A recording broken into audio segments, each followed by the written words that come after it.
पंडरीनाथ भगवान के एक भक्त हुए, उनका नाम था श्रीनिवास। क्या नाम था? पुरिया धनाश्री। बाद में उनका नाम पड़ गया था पुरंदर दास। क्या नाम पड़ा? इसलिए कीर्तन जब होता है तो श्री पंढरपुर में गाते भी हैं, पुरंदराचा विठ्ठल विठ्ठल विठ्ठल विठ्ठल पांडुरंग विठ्ठल। तो श्रीनिवास नाम के भक्त हुए कर्नाटक में।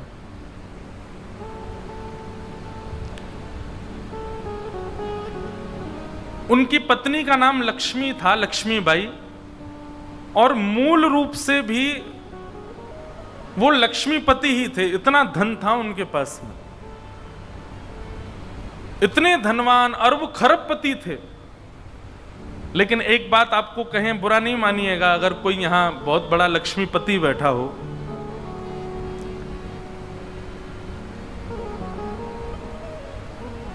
लक्ष्मी जिनके पास अधिक मात्रा में आ जाती है ना, 99% ऐसा होता है कि वो यज्ञ में निष्ठा रखेंगे, वो अनुष्ठानों में निष्ठा रखेंगे, वो इस प्रकार के क्रियाकलाप खूब करा देंगे, लेकिन उनके चित्त में भाव की कमी होती है, भाव उतना नहीं होता। प्रेम लक्षणा भक्ति धनवान को नहीं मिलती, ये क्षमा करें। प्रेमी भक्त जितने ठाकुर जी के मिलेंगे, वो बात अलग है कि कोई मीराबाई जैसी कोई एकादी ऐसे निकलते हैं कि जो राजघराने में होते हुए भी ठाकुर जी के परम भक्त हो जाते हैं। नहीं तो वैभव जब चारों ओर होता है ना, ठाकुर जी की प्रेम लक्षणा भक्ति चित्त में नहीं आ पाती। तो श्रीनिवास जी बहुत धनवान थे, लेकिन बिल्कुल भी दान नहीं करते थे, पुण्य नहीं करते थे, बिल्कुल भी किसी को धन देते नहीं थे, महाकंजूस थे। लेकिन उनकी पत्नी जो थी वो परम भक्ता, परम वैष्णवी। पत्नी की भक्ति से ठाकुर जी के चित्त में आया कि ये इतनी भक्ता है तो इसका पति भी भक्त होना चाहिए। यही बात मैं बताना चाहता हूं कि जब मां भक्त होती है तो पुत्र के ऊपर मां के भक्ति के प्रभाव से पुत्र में वो अंश आ जाते हैं भक्ति के, और वो ठाकुर जी प्रदान करते हैं। पत्नी की भक्ति से कई बार पति भक्त हो जाता है। माताओं की भक्ति लगती है पूरे परिवार को। तो श्रीनिवास जी की जो पत्नी है लक्ष्मीबाई, वो बड़ी भक्त है, पर श्रीनिवास जी धनवान तो खूब हैं पर दान पुण्य कुछ नहीं करते। ठाकुर जी के मन में आया कि लक्ष्मीबाई तो इतनी हमारी भक्त है, इसका पति श्रीनिवास भी हमारा भक्त होना चाहिए। तो ठाकुर जी एक दीनहीन से ब्राह्मण का रूप बना करके एक सामान्य से बड़े अति दीन ब्राह्मण का रूप बना करके श्रीनिवास जी की दुकान पर आ गए। उनका बढ़िया कुछ व्यापार था, वहां पहुंच गए। श्रीनिवास जी बोले, कहिए विप्र देवता, क्या सहायता करें आपकी? बहुत ध्यान से सुनिएगा। भगवान दीन इनसे ब्राह्मण बन के कहे, बोले देखिए आप तो नगर सेठ हैं, आप पर तो इतना धन है, आपका तो इतना बड़ा व्यापार है, मेरे बालक का जनेऊ संस्कार यज्ञोपवीत होना है, मुझ पर ज्यादा धन नहीं है। यदि आप मेरी थोड़ी सी सहायता कर देंगे तो मैं अपने पुत्र का जनेऊ संस्कार कर दूंगा। श्रीनिवास जी ने मन में विचार किया, बोले कि आज इसकी सहायता कर दी तो कल कहेगा बेटे का ब्याह है, उसके लिए कर दो, फिर उसमें कर दूंगा, कहेगा बेटे के बेटा हुआ, उसमें सहायता कर दो। ये लगा ही रहेगा, एक बार सहायता कर दूंगा तो हमेशा के लिए इसके द्वार खुल जाएंगे, आता ही रहेगा कुछ ना कुछ मांगने। तो श्रीनिवास ने कह दिया, आज मैं बहुत व्यस्त हूं, आप कल आ जाना। जैसी आज्ञा। दूसरे दिन फिर से ठाकुर जी आ गए, दीन इनसे ब्राह्मण। बोले आपने आज बुलाया था, आप कुछ सहायता कर दीजिए। अब वो अपना काम वाम इधर उधर करने लगा, दिखाने ऐसे लगा कि बहुत व्यस्त है। श्रीनिवास जी फिर बोले आप कल आइएगा। मैं आज भी बहुत व्यस्त हूं, मैं कल आपसे मिलूंगा। ठाकुर जी बड़े दीनहीन, बड़े सरल, जैसी आज्ञा, मैं कल आ जाऊंगा। फिर चले गए। तीसरे दिन फिर ठाकुर जी आ गए। श्रीनिवास बोला ये तो रोज आ जाता है, क्या करूं इसका। श्रीनिवास जी ने बाहर कुछ 2-3 बालक बैठा दिए, बोले जैसे ही ये ब्राह्मण आता देखिए मुझे बता देना, मैं कहीं भाग जाऊंगा, मैं मिलूंगा ही नहीं इसको। रोज कल कल कल करते करते 3 महीने बीत गए। अब तो ऐसी स्थिति हो गई कि जैसे ही ब्राह्मण आता दिखता, श्रीनिवास कहीं से भाग जाता और सबको ये बोल देता इसको बोल देना है ही नहीं, चले गए कहीं बाहर। कब आएंगे? बोले 2 महीना बाद आएंगे। 2 महीना की तो छुट्टी मिले। ठाकुर जी बोले मैं 2 महीना प्रतीक्षा कर लूंगा, 2 महीने बाद आ जाऊंगा। और ठीक उस तिथि के 2 महीना बाद ठाकुर जी फिर आ गए। अब कोई हम आप जैसा व्यक्ति होता तो फिर अपना स्वाभिमान देखता, अरे क्या रोज रोज इसके द्वार पर जाना। लेकिन वो तो ठाकुर जी है ना, ठाकुर जी को स्वाभिमान थोड़ी रहता है। ठाकुर जी को तो ये इस पर कृपा करनी है मुझे, वो तो ढीठ बन जाते हैं। और ढीठ भी नहीं, हमारे ब्रज में तो ऐसा विनोद में कहते हैं ठाकुर जी महाढीठ बन जाते हैं। एक बार एक भक्त की कथा आती है कि उससे सब लोग कहते थे गंगा जी स्नान करने जाओ। वो गंगा जी इसलिए नहाने नहीं जाता था कि वहां पंडे पुजारी पकड़ लेंगे, कहेंगे दक्षिणा दो, वो दक्षिणा नहीं देनी पड़े, इसलिए गंगा जी नहीं नहाता था। पत्नी ने एक दिन कहा मैं भोजन नहीं बनाऊंगी और मैं मायके चली जाऊंगी अगर आप गंगा स्नान करके नहीं आए तो गंगा स्नान करने गया तो साधारण घाटों पे नहीं गया, उस घाट पे गया जहां पर शव जलाए जाते हैं। वहां पे पंडे पुजारी होते ही नहीं है। बोले वहां नहाऊंगा तो कोई नहीं आएगा। कंजूसों की भी। अच्छा एक और चीज, हमने कई भक्तों के चरित्र देखे, कंजूसों से भी ठाकुर जी की बड़ी मैत्री है। दान पुण्य करने वाले तो ठाकुर जी के हैं ही, लेकिन जो कंजूस होते हैं ना ठाकुर जी उनका भी पीछे छोड़ते नहीं है, कैसे ना कैसे भी करके उनका पैसा निकलवाते ही हैं।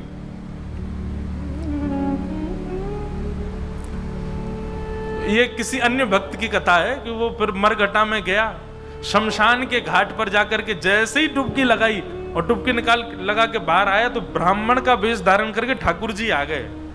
आइए आइए यजमान, जय हो, बड़े दिनान में देखो। बोले तुम यहां भी आ गए? बोले हम तो सब जगह रहते हैं। लाओ लाओ भैया, आज हमारी सुबह से किसी ने तिलक बिलक नहीं किया, लाओ चलो कुछ दक्षिणा दो। वो कथा बड़ी लंबी है, बड़ी प्रसिद्ध भी है। उसने कहा घर आ जाना, तो ठाकुर जी घर पहुंच गए। पत्नी ने कहा बाहर ब्राह्मण खड़ा है, उसको दक्षिणा देनी है। कंजूस व्यक्ति बोला, बोले उनसे कह दो आज बीमार हैं, कल आ जाएगा। पत्नी ने जाके कह दिया, बोले हमारे पतिदेव तो बीमार हैं। बोले यजमान बीमार हो गया, मैं तो यहीं बैठ करके उसका अनुष्ठान करूंगा, जब तक ठीक नहीं हो जाएगा अनुष्ठान करता रहूंगा मैं। ठाकुर जी भारी जपमाला लेकर के बैठ गए। पत्नी ने अंदर जाके बताया, बोलो वो तो बाहर अनुष्ठान कर रहे हैं, तुम ठीक हो जाओ तब जाएंगे। मन में विचार करने लगा, बोले जाएगा नहीं। सुनो बाहर जाके उसको कह दो पतिदेव तो पधार गए, भगवत धाम चले गए। पत्नी बोली 1 रुपया ही तो देना है, दे दो जाके। बोले क्यों दे दो, तुमको क्या पता कितनी मेहनत से कमाया जाता है, मना कर दो, कह दो पधार गए वो तो। पत्नी बेचारी थोड़ी रोती रोती सी गई, बोले आप अब चले जाओ, पतिदेव तो पधार गए। ठाकुर जी बाहर ब्राह्मण बन के बैठे। ठाकुर जी बोले मेरे यजमान पधार गए, अंतिम संस्कार मैं करा के जाऊंगा, मेरे यजमान है, उनकी शव यात्रा में जाऊंगा, उनकी अर्थी मैं बनवाऊंगा, चिता में लकड़ियां मैं लगवाऊंगा, अपने हाथ से एक एक लकड़ी रखवाऊंगा और मैं वेद मंत्र बोलूंगा, मेरे मंत्रों के उच्चारण से उनके अग्नि संस्कार होगा। मुझे नहीं चाहिए दक्षिणा, आप मत देना मुझको, अब मैं मुफ्त में उनका संस्कार करा के जाऊंगा। पत्नी दौड़ी दौड़ी गई, बोले 1 रुपया निकाल के दे दो, वो तो संस्कार कराने को तैयार है तुम्हारे।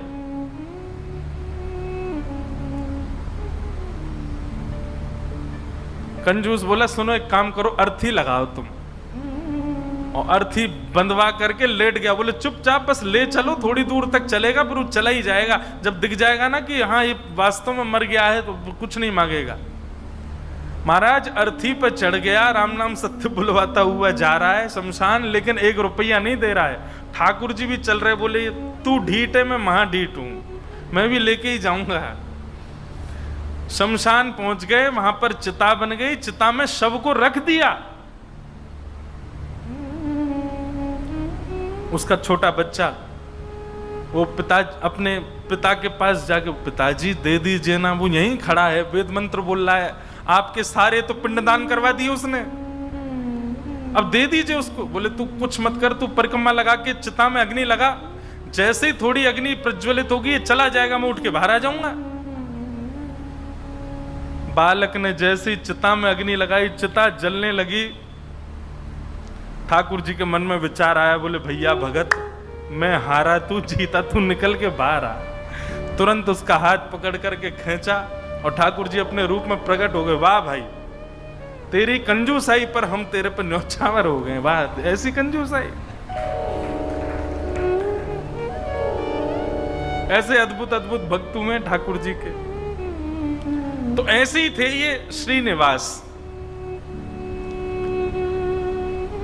6 महीना तक ब्राह्मण को लटकाए रखा, लेकिन उसको पैसा नहीं दिया।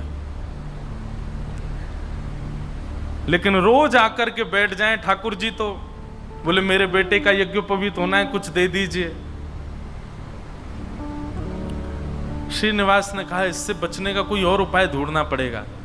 और उसने क्या किया, खोटे सिक्के जो कहीं नहीं चलते, खोटे सिक्के, पुराने सिक्के जो जिनका कहीं अस्तित्व नहीं है, जिनको कोई लेता तक नहीं है, उनकी 2 थैलियां बना करके, 2 पोटलियां बना करके रखी। और आज जैसे ही भगवान आए तो दोनों पोटलियां उनके हाथ में थमा दी। बोले ये लो पैसा, तुमने मांगा मैंने दिया, अब कल से मत आना यहां पर। ठाकुर जी तो सब जानते हैं, अंतर्यामी। भगवान ने जैसे ही देखा, कहा बोले ये तो खोटे सिक्के हैं, ये तो कहीं चलेंगे ही नहीं, इनका तो कोई प्रयोग ही नहीं होगा। बोले देखो बात हुई थी धन देने की, धन मैंने दे दिया, अब खोटा दूं अच्छा दूं ये मेरे ऊपर है। तुम मंगता हो, मैं दानी हूं, मैं चाहे जो दूं, तुम मना नहीं कर सकते, लेके जाओ इनको। ठाकुर जी बोले कृपा तो इस पर मुझे करनी है, चाहे जो हो जाए। ठाकुर जी चुपचाप श्रीनिवास के घर पहुंच गए। और घर जाकर के उनको पता था कि पत्नी परम भक्ता है। उसके आगे जाकर के ठाकुर जी तो रोने लगे और रोते रोते बोले 6 महीना से श्रीनिवास जी मुझको रोज बोल देते हैं कल आओ कल आओ कल आओ, और 6 महीना बाद आज मुझको ये फूटी हुई कौड़ियां दे दी हैं, खोटे सिक्के दे दिए, कहीं नहीं चलेंगे। मैं अपने पुत्र का कैसे करूं यज्ञोपवीत संस्कार। और वो तो परम भक्ता थी, उसका हृदय तो इतना द्रवित हो गया, इतनी व्याकुल हो गई, क्या करूं, मेरे द्वार पर ब्राह्मण देवता मांगने के लिए आए हैं और 6 महीना से परेशान ब्राह्मण देवता हैं। तुरंत दौड़ करके भीतर गई और अपनी अलमारी के अंदर से उनके पिता ने एक सुंदर नासिका में पहनने वाला एक क्या बोलते हैं उसको, नथनी, वो नथनी उनको दी थी, जिसकी कीमत हजारों लाखों में थी उस समय पर। मतलब कि अगर उसको बेच दिया जाए तो खूब सारा धन लिया जा सकता था, इतनी महंगी। अंदर तिजोरी के अंदर वो छुपा करके रखी थी श्रीनिवास ने ही। तुरंत वो तिजोरी से निकाल करके और अपनी जो नथनी थी ब्राह्मण देवता को प्रदान कर दी। बोले आप इसको ले जाइए और आप अपने पुत्र का बड़े प्रेम से आनंद से यज्ञोपवीत संस्कार करो। ठाकुर जी तो बड़े प्रसन्न हो गए। ठाकुर जी उस नथनी को लेकर के सीधे श्रीनिवास की दुकान पे ही गए और दुकान पे जाके बोले देखो आपने तो खोटे सिक्के दिए, उनसे तो कोई काम बन नहीं रहा, अब मुझे एक दानी ने एक स्वर्ण की सामग्री दी है, आप उसको गिरवी रख करके मुझे 100 सोने की मोहर दे दो। श्रीनिवास बोला दिखाओ क्या दिया है। तो जैसे ही वो नथनी दी, वो नथनी तो देखते ही वो समझ गया ये तो मेरी पत्नी की है, उसने घुमा घुमा करके देखा और उसने मन में आया, बोले पत्नी है भी ऐसी, बड़ी सीधी है, भोली है, भक्त है, ये जरूर घर जा करके रोया होगा और उसने इसको निकाल, लेकिन उसने मुझसे पूछे बिना दे दी। श्रीनिवास ने कहा ठीक है मैं देता हूं, रुको। भीतर गए और अपनी दुकान की तिजोरी में ले जा करके वो नथनी श्रीनिवास ने रख दी और बाहर आकर के कहा अभी मुझ पर मोहर नहीं है, आप कल आइए, कल 100 सोने की मोहर लेकर के जाइएगा मुझसे। भगवान बोले कल दे देंगे ना आप? बोले पक्का दूंगा, मैंने आपकी रख ली ना, नथनी अपने पास रख ली, सोने की मोहर कल दूंगा, अभी जाओ। ठाकुर जी तो वहां से चले गए। श्रीनिवास क्रोध में तिलमिलाता हुआ, आंखें लाल पड़ी, चेहरे का ताम्रवर्ण हो गया, घर पहुंचा अपने। घर में जाती चिल्लाने लगा, कहां हो, बाहर आओ निकल करके। पत्नी दौड़ी दौड़ी आई, क्या हुआ क्या हुआ? बोले सुनो, तुम्हारे पिता ने जो तुमको नथनी प्रदान की थी बड़ी बहुमूल्य, उसमें बहुत सारे रत्न लगे हैं, बहुत सुंदर एक हीरा लगा, जरा लेके तो आना, मुझे देखनी है वो। अब पत्नी घबराने लगी, बोली वो तो मैंने ब्राह्मण को दे दी और श्रीनिवास अपनी तिजोरी में रख करके आए थे। इधर उधर घूमने लगा और बार बार पूछे कहां है नथनी, जल्दी लेकर के आओ।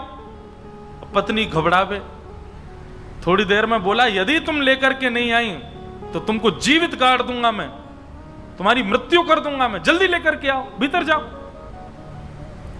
श्रीनिवास का क्रोध देख करके जो लक्ष्मीबाई उनकी पत्नी थी वो कक्ष के भीतर गई, अंदर से किवाड़ लगा करके खूब रुदन करने लगी, स्मरण करने लगी, हे जगतनाथ, हे प्राणनाथ, मैंने अपराध किया है कि मैंने अपने पति से बिना पूछे घर की सामग्री किसी को दे दी, पर वो किसी दरिद्र व्यक्ति को तो नहीं दी, किसी गलत स्थान पर तो नहीं दी। एक ब्राह्मण बेचारा केवल अपने परिवार का पालन करने के लिए कुछ मांग रहा है, 6 महीने से परेशान था, उसको यदि मैंने दी, इसमें भी आपकी सेवा का भाव रखा मैंने, क्योंकि मैंने सुना है कि ब्राह्मण आपके मुख हैं, कोई ब्राह्मणों की सेवा करता है तो वो आपके मुख की सेवा के समान होता है। मुझसे अपराध तो हो गया है नाथ, लेकिन मैंने तो आपकी सेवा के लिए किया है। मेरे प्राण तो आज निकल जाएंगे, पति मुझे मेरे जीवित छोड़ेंगे नहीं, लेकिन मैं उनके हाथों मर करके उन पर दोष लगे ऐसा नहीं करूंगी, मैं स्वयं अपने प्राण त्याग दूंगी। और उन्होंने तभी वहां कक्ष में कुछ ऐसी सामग्री थी, उससे विष लेकर के एक कटोरी में और पीना चाहा, और अंत समय में बस एक भावना रखी, हे मेरे ठाकुर जी, केवल आप उस ब्राह्मण को सुरक्षित रखिएगा, उसके परिवार को सुरक्षित रखिएगा, कहीं ये लड़ते झगड़ते उसके ऊपर आक्षेप ना डाल दें, उसके ऊपर कोई कष्ट ना दे दें, उसके बालक का अच्छे से यज्ञोपवीत संस्कार हो जाए, मेरी बस यही प्रार्थना है। मैं प्राण इसलिए नहीं त्याग रही हूं कि मेरे साथ कुछ गलत हुआ, कुछ अन्याय हुआ, मैं प्राण इसलिए त्याग रही हूं नाथ कि कहीं मेरे पति के ऊपर कोई आक्षेप ना लगा दे, और आप नाथ कृपा करना, मेरे तो प्राण निकल जाएंगे पर मेरे जीवन की शेष भक्ति जो है वो मेरे पति के जीवन में आ जाए।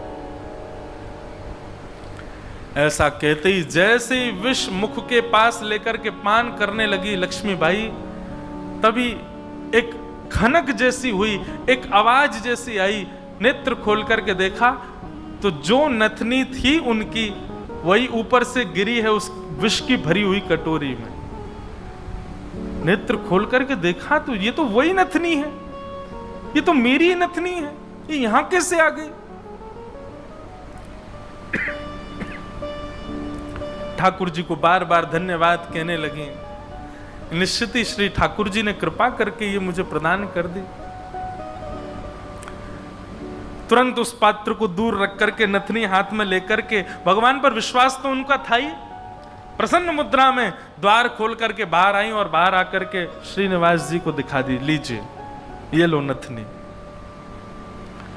अब यहां श्रीनिवास का दिमाग घूम गया, बोले नथनी तो मैं अपनी तिजोरी में रख करके आया हूं, ये अंदर से कैसे निकाल के लिए आई? उसने नथनी पकड़ी, बोले ये तुम्हारी है ना? बोले हाँ मेरी है, देखिए ना वही हीरा है, वही रत्न है, वही स्वर्ण है। श्रीनिवास बोला हाँ है तो वही।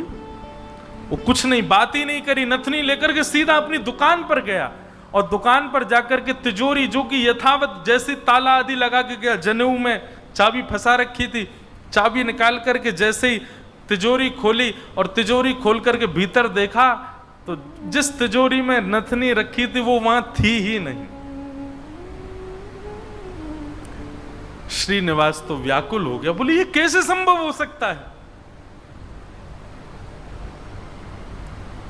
वो तो घर गया, घर जाकर के पत्नी से कहने लगा, बोले मुझे सब सत्य बताओ, मुझे पता है कि ये नथनी अंदर नहीं थी, लेकिन मुझे सत्य जानना है कि ये अंदर आई कैसे। मैं तुम्हारे हाथ जोड़ता हूं, मुझे सत्य बताना। तब पत्नी ने सारा वृत्तांत बताया। बोले एक ब्राह्मण 6 महीने से आपकी दुकान के चक्कर लगा रहे थे, आपने उनको कुछ नहीं दिया, वही मेरे पास आए तो मुझे कुछ नहीं मिला तो मैंने वो नथ उनको प्रदान कर दी। बस मैंने उनको प्रदान की थी, अब आपको कैसे इसका पता चला ये नहीं। तो फिर आगे श्रीनिवास ने बताया, बोले ब्राह्मण मेरे पास आए और मेरे पास आके नथनी को उन्होंने गिरवी रखा, 100 सोने की मोहर मांगी थी, मैंने कल आने के लिए उनको कहा, मैंने तिजोरी में रखी, लेकिन तुम्हारे पास कैसे आई अंदर? पत्नी ने बताया, बोले जब आप बहुत क्रोध करने लगे तो भीतर जाकर के मैं विष पान करने की योजना बना रही थी, और जैसे ही मैंने विष अपने मुख से लगाया तभी खनक करके आवाज आई और जिस पात्र में विष था उसमें नथनी अपने आप आकर के गिर पड़ी। ये बात सुनते ही श्रीनिवास रुदन करने लगे, रोने लगे, और रुदन करते करते उनको वो बार बार ब्राह्मण की छवि दिखाई देने लगी और बार बार उसकी छवि में ठाकुर जी का रूप दिखने लगा। वो स्मृति आने लगी कि जब मैं कह देता था कल आ जाना तो बेचारे ऐसे हाथ जोड़ करके, ठीक है बाबूजी मैं कल आ जाऊंगा, पर कल आप दे देंगे ना मेरे पुत्र का यज्ञोपवीत होना है। ये सारी स्मृति श्रीनिवास के चित्त में उठने लगी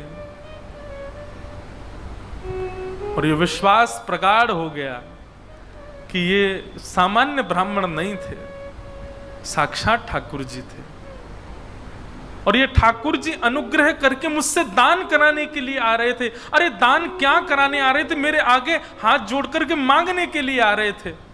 मैं जप नहीं करता, तप नहीं करता, संध्या नहीं करता, साधना नहीं करता, वो मेरे द्वार पर ठाकुर जी आकर के ऐसे खड़े हो जाते थे भिक्षुक के भांति कि कुछ दे दो। मैंने ठाकुर जी को भिक्षुक बनाया, मैंने ठाकुर जी को प्रतीक्षा करवाई, मैंने ठाकुर जी को टालता रहा। अपनी पत्नी के चरण पकड़ लिए, बोले तुम्हारी भक्ति किस योग्यता है? मैं तो घोर नास्तिक हूं, मैंने तो अपने जीवन में कुछ भी अच्छा नहीं किया। ये तुम्हारी भक्ति का प्रभाव कि ठाकुर जी मुझ पर अनुग्रह करने के लिए आ रहे हैं। मैंने ठाकुर जी को टहलाया, मैंने ठाकुर जी से प्रतीक्षा करवाई, मैंने ठाकुर जी को इतना कष्ट दिया इस संपत्ति के लिए, इस धन के लिए। तुरंत हाथ में जल लेकर के, अक्षत लेकर के, दक्षिणा रख करके अपनी पत्नी से कहा तुम भी हाथ रखो, और दोनों ने हाथ में हाथ रख करके अपनी संपूर्ण संपत्ति, जितनी संपत्ति है, दुकान, मकान, बगान, जो कुछ भी था उनके पास में, सबको संकल्पित करके कृष्णार्पणमस्तु, हम सब ठाकुर जी को अर्पित करते हैं। इस संपत्ति के चक्कर में मैंने ठाकुर जी से प्रतीक्षा करवाई, इस संपत्ति के आगे मैंने ठाकुर जी को इतना कष्ट दिया। और उसी दिन से ही श्रीनिवास की स्थिति ऐसी हो गई कि अपना जितना धन था धीरे धीरे धीरे धीरे करके ब्राह्मणों में, संतों में, वैष्णवों में, अयोग्यों में, गरीब कन्याओं के विवाह में, गरीब बालकों की पढ़ाई में करते करते करते करते एक तो होता है कि इतना खर्च करें कि हमारा घर भी चले, पर नहीं, श्रीनिवास की तो ऐसी स्थिति हो गई कि अब वो कुछ रखते ही नहीं है अपने पास। अपनी दुकान भी बेच दी, अपनी सारी संपत्ति बेच दी, एक दिन अपना घर भी बेच दिया। परिवार के लोग धीरे धीरे कोसते कोसते दूर होने लगे। अरे क्या बुद्धि हो गई तुम्हारी, सब बेच दिया। सबको ठाकुर जी की सेवा और ठाकुर जी के जनों की सेवा में लगा दिया। एक फूटी कौड़ी भी अपने पास नहीं रखी। बोले कि नहीं, इसकी वजह से मैंने ठाकुर जी को श्रमित कराया, मैं इसको कैसे रख सकता हूं। और सब छोड़ करके, सब त्याग करके पत्नी ने कहा, अब हमारे पास कुछ भी नहीं है, रहने के लिए घर भी नहीं है, भोजन करने के लिए अन्न भी नहीं है, पहनने के लिए वस्त्र भी नहीं है, अब हम क्या करें। बोले अब पकड़ो मेरा हाथ। अब हमने सब छोड़ दिया, क्योंकि अब तक सबको अपना माना था, पर अब हमारे नाथ, हमारे स्वामी श्री पंडरीनाथ हैं, श्री विट्ठल भगवान हैं। चलो उन्हीं की शरण में, चलो उन्हीं के नगर में, वही खिलाएंगे, वही रिलाएंगे, वही सब करेंगे हमारी व्यवस्था। और श्रीनिवास अपनी पत्नी के साथ पंढरपुर आ गए हमेशा के लिए। यहां आकर के उन्होंने दिव्य एक संत थे, उनसे गुरु दीक्षा ली। और गुरु दीक्षा लेने के बाद केवल एक ही उनका काम, दिन में जाना और जाकर के श्री पंडरीनाथ भगवान का दर्शन करना और पूरे दिन यहाँ के वैष्णवों का दर्शन, उनकी सेवा करना, यही उनका काम। दीक्षा के बाद गुरुदेव ने उनको दूसरा नाम प्रदान कर दिया। दीक्षा में एक नाम दिया जाता है, और अब तक उनका नाम श्रीनिवास था, अब उनका नाम पुरंदर दास हो गया।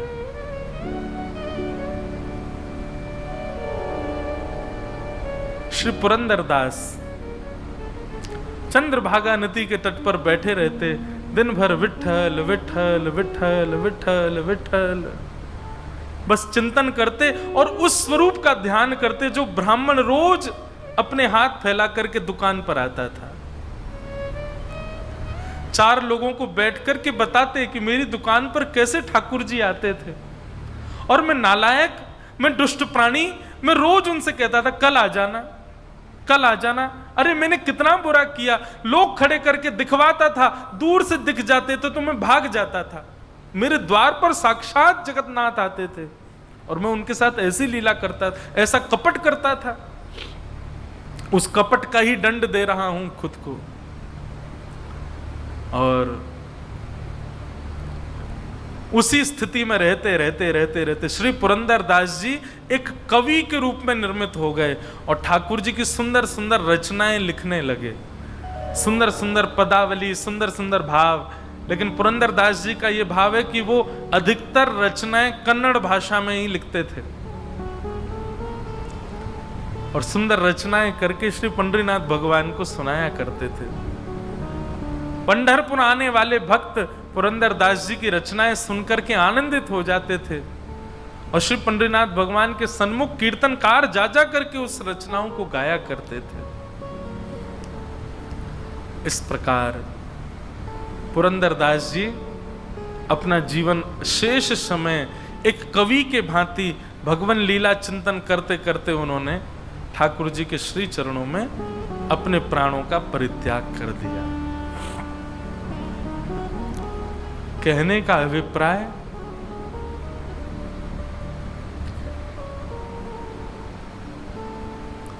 ये देखा जाता है अधिकतर कि घर में यदि माताएं बहनें भक्त स्वरूपा हैं, उनके चित्त में यदि भक्ति है तो उनकी भक्ति का प्रभाव पति पर, पुत्र पर, पिता पर और घर के जो सदस्य हैं उन पर पड़ता है और उन्हीं के भक्ति के प्रभाव से सब सुखी होते हैं।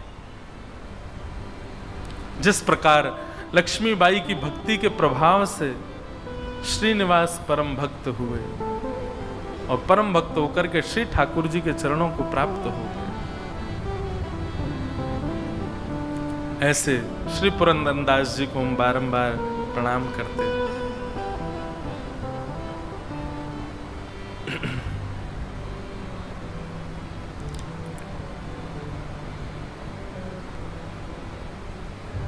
अच्छा हूं या बुरा हूं,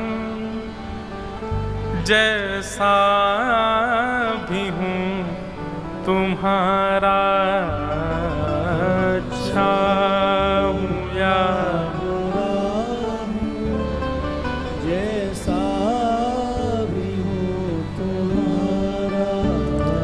श्री ठाकुर जी से एक प्रार्थना, अवगुण हम सबके अंदर हैं, किसी में क्रोध है, किसी में काम है, किसी में लोभ है, किसी में ईर्ष्या है, पर नाथ आप कृपा करो न, जैसे पुरंदर दास के एक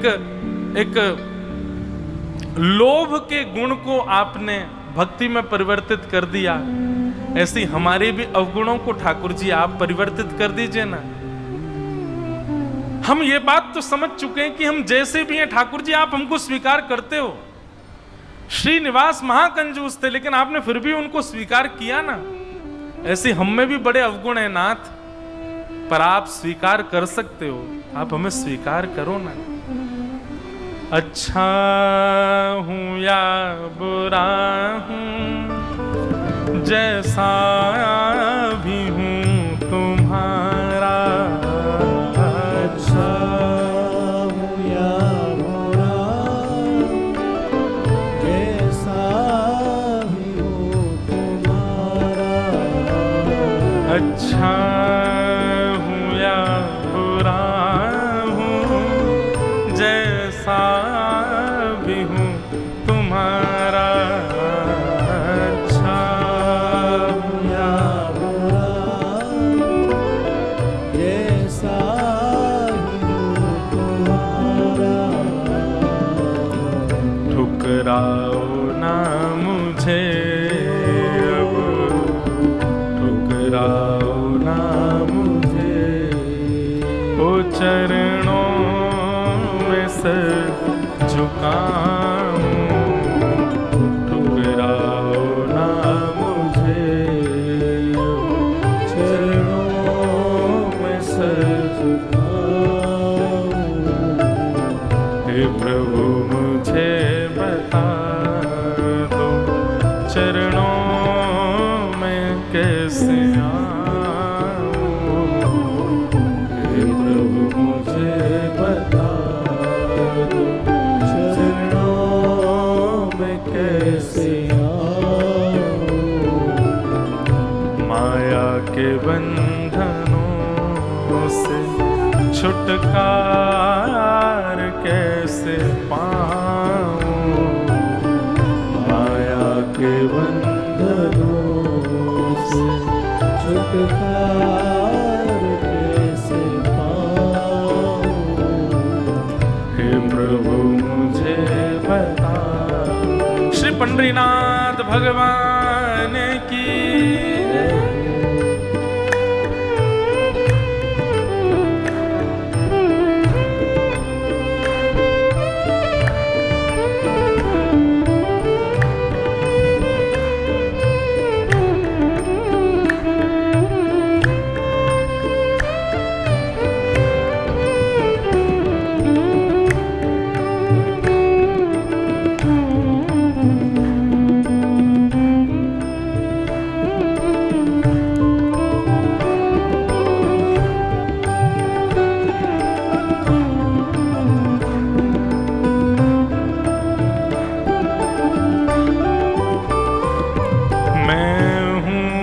पतित स्वामी तुम हो पतित पावन। मैं हूँ पतित स्वामी तुम हो पतित पावन। मैं हूँ पतित स्वामी तुम हो पतित पावन। मैं हूँ पतित स्वामी तुम हो पतित पावन। नाथ, पतित का मतलब पाप, पाप करने का। पापियों में स्वामी हूं मैं, बहुत पाप किए मैंने, पर आप तो पतित पावन हो ना नाथ। मैं हूँ स्वामी तुम हो पतित पावन। मैं हूँ पतित स्वामी तुम हो पतित पावन। अवगुण भरा हृदय में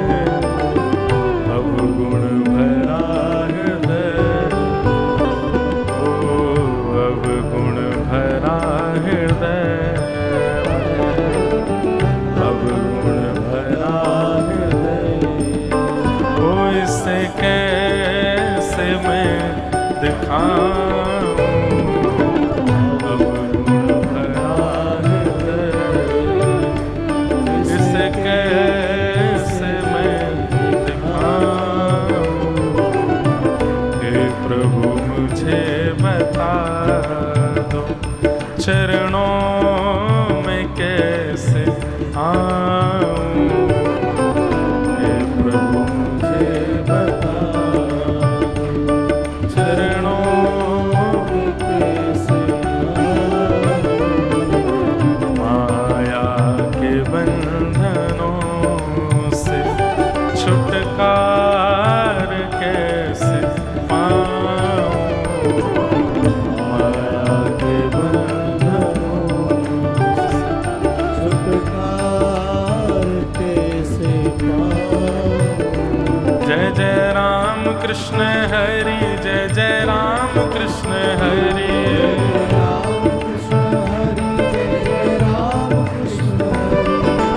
राम कृष्ण हरि, जय जय राम कृष्ण हरि।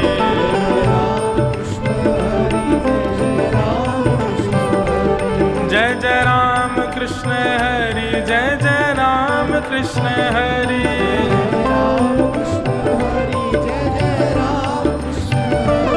जय जय राम कृष्ण हरि, जय जय राम कृष्ण हरि,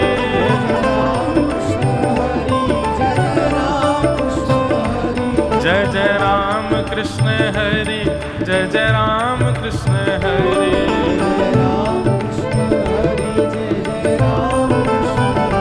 जय जय राम कृष्ण हरि, जय जय राम कृष्ण हरि,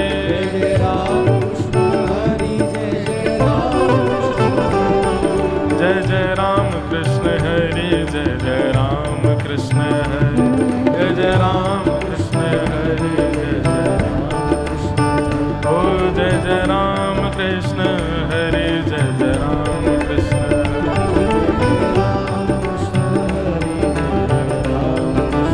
ओ जय जय राम कृष्ण हरि, जय जय राम कृष्ण हरि।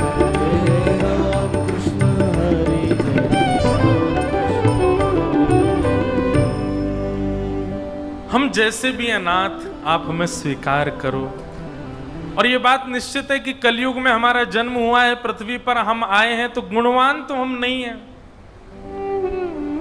एक बात हमारी बहुत ध्यानपूर्वक सुनिएगा बंधुओं, संसार में कोई भी व्यक्ति सर्वगुण संपन्न हो ही नहीं सकता।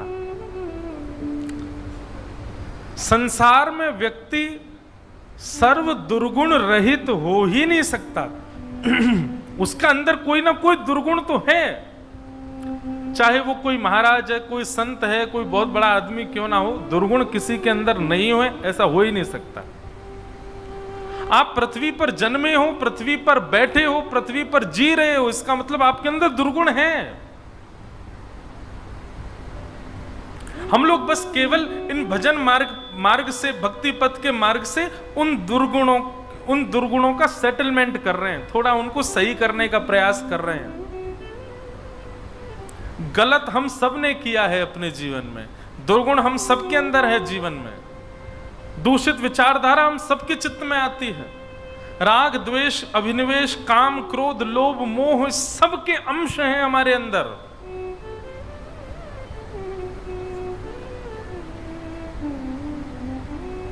जैसे एक बार एक डॉक्टर बता रहे थे, जितनी भी बीमारियां होती संसार में, सबके सेल्स होते हैं हमारे अंदर, बस दूषित संपर्क में आने से या दूषित खान पान करने से या किसी भी चीज की बढ़ोतरी या कम होने से वो सेल हमारे जो हैं वो डिस्ट्रॉय हो जाते हैं, वही बीमारी हमको हो जाती है।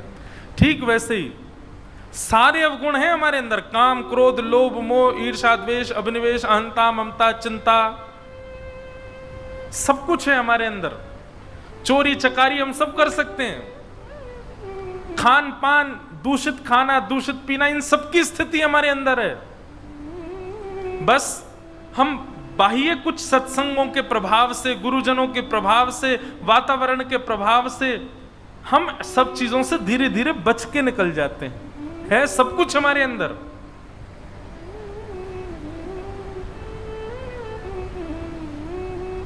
मैं तो कहता हूं कथा में कि अगर एक दिन के लिए अनाउंसमेंट हो जाए, भारत के सारे ज्योतिषी मिलकर के अनाउंसमेंट करवा दें कि आगामी 16 अगस्त को ऐसे नक्षत्र आने वाले हैं कि दुनिया का व्यक्ति कुछ भी कर ले उसको पाप नहीं लगेगा, तो क्या होगा? सारे ज्योतिषी मिलकर के कहते हैं 16 अगस्त को, और सुनिए अगर पूरे दिन की छूट दे दी तो फिर बहुत ही बुरा हो जाएगा। 1 घंटे का समय बता दें, सुबह 11:15 से लेकर के दोपहर 12:15 तक 1 घंटे की घड़ी ऐसी है, अगर इस 1 घंटे में व्यक्ति से कोई पाप हो जाएगा तो उसको पाप नहीं लगेगा। क्या होगा? 11:15 से 12:15 के बीच में महाराज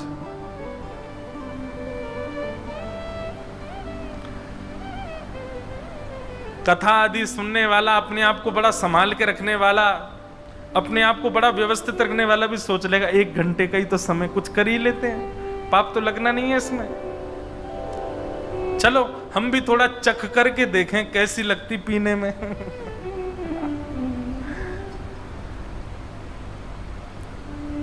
सब कुछ है हमारे अंदर, बस किसी के संपर्क में आने से, कुछ विचारधाराओं से, कुछ स्थिति से, कुछ सिचुएशन से वो सेल जो है हमारे अंदर वो एक्टिवेट हो जाता